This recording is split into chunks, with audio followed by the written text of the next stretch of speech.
Hi, and thanks for joining us on Live with Squacky. I'm Val Kelly, owner, president, CEO, and executive producer of Mid-Atlantic Voiceover LLC. We're so excited about our guest today. Krysta Wallrauch is a full-time voice artist. She has extensive experience in radio imaging, documentaries, commercials, e-learning, corporate, and animation work. We are honored to have you on the show today. Thank you, Kelly. I'm really glad to be here with you, Val. It's all good. Yeah. So tell us about your background and how you got started in voiceover.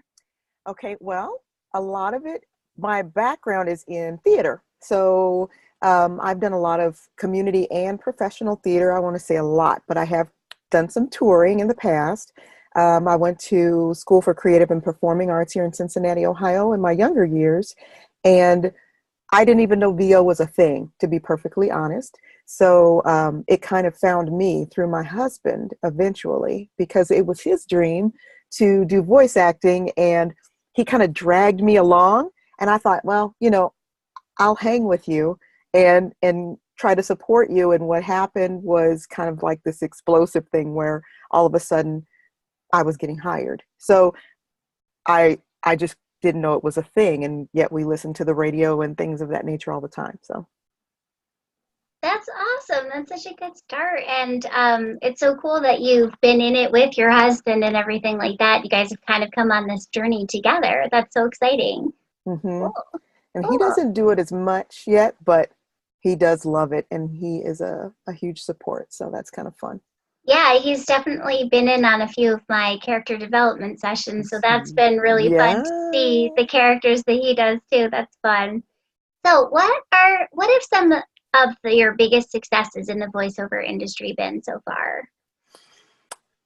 I guess most would look at it through the work that they've done. I actually uh, derive my successes through the people that I've come in contact with. Like you, J. Michael Collins was my very first VO coach that my husband did a lot of research and found him, and I started to train with him. And he's the reason I even said, yes, I'm going to do this full time. So a lot of the successes are the people I found. J. Michael, Mark Scott, who is my marketing coach, and just the people who have really kind of breathed life into this joy that I'm having fun with the voiceover. So Definitely. I think having really good a supportive network of people around you is really helpful in moving towards your goals and being successful in this industry. So that's really great. yeah. What have some of your biggest challenges in voiceover been so far? A lot of them have been understanding the industry. For people who have never been in voiceover, there's a lot to learn, especially when you're starting your own business as an entrepreneur, and you're doing everything. So your production, the editing, the skill set that goes into it. I think that's been probably the biggest challenge for me. It's a lot of information when you're trying to do voiceover, but you need to know all these other aspects of it. So that's been a big one for me. Yeah, absolutely. There's such a business side to the industry that Yeah. you have to know, in addition to just being a voice talent, that the two things kind of go hand in hand and can't really work one without the other. So I know that you have a family and a very busy life, just like many of us. How do you find time to balance it all? Because that's something I definitely find challenging almost all the time, actually. And you are right. All the time. I would honestly say there are times when I stink at it, when trying to balance homeschooling, a husband, outside activities with having a full-time business. I don't even know how I handle it. Sometimes the family suffers, sometimes the business suffers, and we're constantly revamping. And my hubby is awesome, and he's very supportive. And so we revamp and we just kind of revisit, how can we do this? And in some seasons, I'm working so much that my kids don't see me as much, and except when they're homeschooling. And then there's times when, I'm saying, you know what, this is for them. I don't do this just for me. I love it, but they're important to me. They're part of my life. And then I put some things down for a time and I spend it with them. So it's a constant renewal, I think. Yeah, absolutely. Just time management and getting that in place in a way Yep. that can make it work for your kids, the rest of your family. It's always, I do think you're right. You have to keep reevaluating how you're going to make it work because things keep Hmm. changing and evolving, and you have to sort of make adjustments in your life to make that work. Yep. So that's great. What are some of your goals that you have for yourself over the next few months? More client base. I think the marketing side of it is something that was very new. It was a new concept because unlike a lot of people, I'm not even 2 years old in the industry. And so I've really been trying to hone into creating my own client base so that I'm not depending on the pay to play sites as much. And so one of my goals is just to increase that client base that I already have independently and to make that an ongoing thing. And then, of course, I have monthly goals of how much do I want to make this month and trying to reach that. It's more of a pushing. It's just, a strengthening of the skills that I already have more than anything. So, Yeah, I definitely think that setting monthly goals are that's such a great idea because I think if you get, I kind of set like yearly goals and I find that, I look at my list of goals sometimes and I'm like, okay, I get like a couple months into the year and I'm like, have you accomplished any of these? No? Okay, then maybe you need to like narrow it down mhm, to something a little bit more refined and a little bit more um, just kind of pinpoint them, a little bit, be mhm, more specific and set more attainable goals. I think for myself is something that I've learned I have to do instead yes, of just setting kind of these lofty goals of like, this year I want to do all 20 of these things, and then it's like, okay, Val, that's great, but let's be real. What are you going to do this month? Maybe even this week or possibly like today. What are you going to do? So exactly. yeah, Yeah. yeah. So that's great that you have sort of a plan of what you want to accomplish. I think that's really, really important. So what are you working on now that you're allowed to talk about? Because I know there's a lot of NDAs and things like that. Well, I can't say exactly, but Right. I'm working on several projects. One from the healthcare industry, one is intro for a documentary, and another with a big bank. So, and then there's a fourth. I'm working on Stephen. Um, there's a gentleman that's written a book, Junga, the Dancing Yeti. And so I get to be a character in that book, Grandma Yeti. And so it's really exciting because the whole purpose of the books or the series that Stephen Tako is creating is for anti-bullying. So that's kind of keeping me busy. And yeah, as everything else comes out, I'll just, I don't talk a lot about what I do. I just like, yay, I Yeah. got another project under my belt. So it's kind Yeah. of And nice.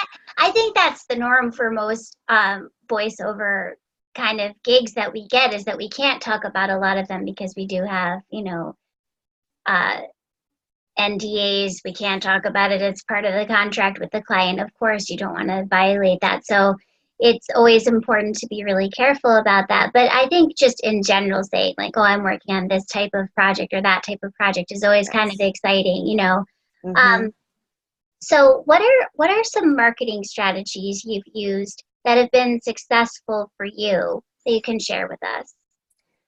Well, Mark Scott is my marketing coach and has been for the last year, a little over a year actually. And so I have his playbook. I have access to him so I can ask questions. And one of the, he does a lot of free things, little free videos where you can get these little tidbits from him. And so one of the things that I do ongoing is I listen to entrepreneurs.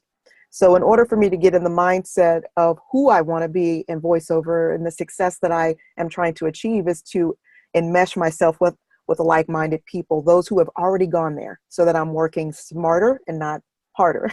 Right. And so I do a compilation of audiobooks where I'm taking notes, thinking about, and then thinking about new processes and new ways of doing things, incorporating new things. Also,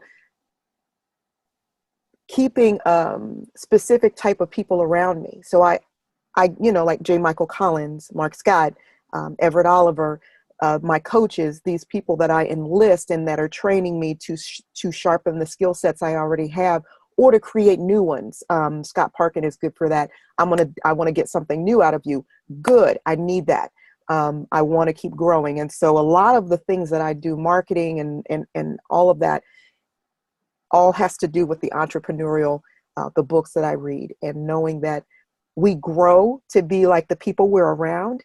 So you want to be around successful people. One of the reasons that I started taking your animation classes too was because I want something new. I want to be like a mean old lady, or, so I want to do something that I normally would never do.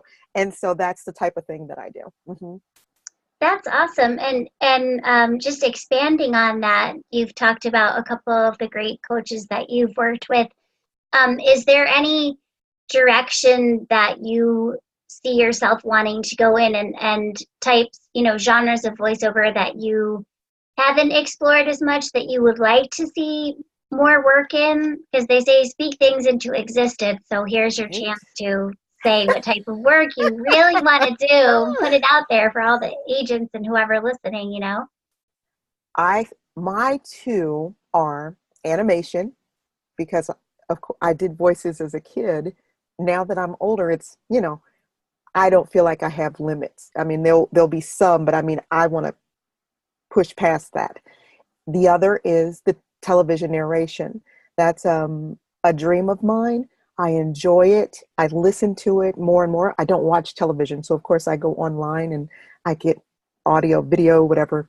But those are my biggies. Those are the ones that I'm working with Everett and with you when you do that, so that I can really find my people in there. So yeah, that's awesome. mm-hmm. So when you say television narration, do you mean like documentaries? Do you mean like promos, or do you mean a little bit of everything? Like, what show or network would you like to see yourself on? Like, if they PBS, girl, yeah, oh my goodness. Like, yeah, I love documentaries. yeah, Promo's fine. I don't mind working in different areas. But I love documentaries because I'm learning something too. There's, right. It's just so fun, and I enjoy listening and how those voices captivate people and draw them in. I want that. Mm-hmm. Yeah, I could definitely see you doing narration and for documentaries on PBS, or even National Geographic kind of stuff like Oh, that. I yes. mean, you have a very versatile voice, so I think that you have the ability to cover all of those different kinds of shows. And also things like, another thing I was thinking of for your voice would be like on the travel channels, where Oh, they're yeah. traveling to somewhere really great, and you're like, on this episode we're going to Bora Bora, or something like that, where just like you have the energy and the excitement that you can put into your voice to really add something special to those kind of narrations. So I think that's all of those of you that are listening. If you need Thank you. some narration for your television station, Krista is the one to call for that. So cool. So do you have any upcoming trainings, workshops, conferences that you're planning to attend that you want to tell us about? Yes. Okay, so this year I'm doing the big Euro trip with J. Michael Collins. Awesome. I have been dreaming of this and decided I'm going to take the plunge. This is the year that I invest into my business, and I really have wanted some really personal, more intimate training where Mm-hmm. it's not like 600 people. This is on a smaller scale, Right. in several different areas where I can really work independently. I'll be saturated, I'm sure, and totally, you just have to come back and process it all. Right. However, that's my big trip this year, is there. Awesome. So where is that taking place? This particular one will be in Normandy, France. Ooh, Oh, I know. nice. That I sounds know. amazing. I'm sure I've heard lots of really great things about his Euro voiceover treat. So that's amazing. I hope you have a great time and learn so much. I know that he's an amazing coach and he offers really great sessions, and his demo production is also really outstanding from what I've heard. So that should be Hmm. fantastic. Great. Well, thanks so much for joining us today. It's been an absolute pleasure talking to you. And for those of you that are able to make it, we have the Mid-Atlantic Voiceover Conference coming up on November 9 through 11 in Herndon, Virginia at the Westin Dulles Hotel. And if you're not registered yet, check it out at midatlanticvo.com. We'd love to see you there. Our keynote speaker is Kari Wallgren, who's on every animated show pretty much out there, and tons and tons of other great guest speakers, including Mark Scott and Tom Deere and Gabby Nistico, and the list goes on and on and on. Johnny Heller, it's going to be fantastic. So if you might be able to make it to that one too, we'd love to see you there. But otherwise, we wish you the best of luck with everything, and thanks again for being on the show. Thanks, Val.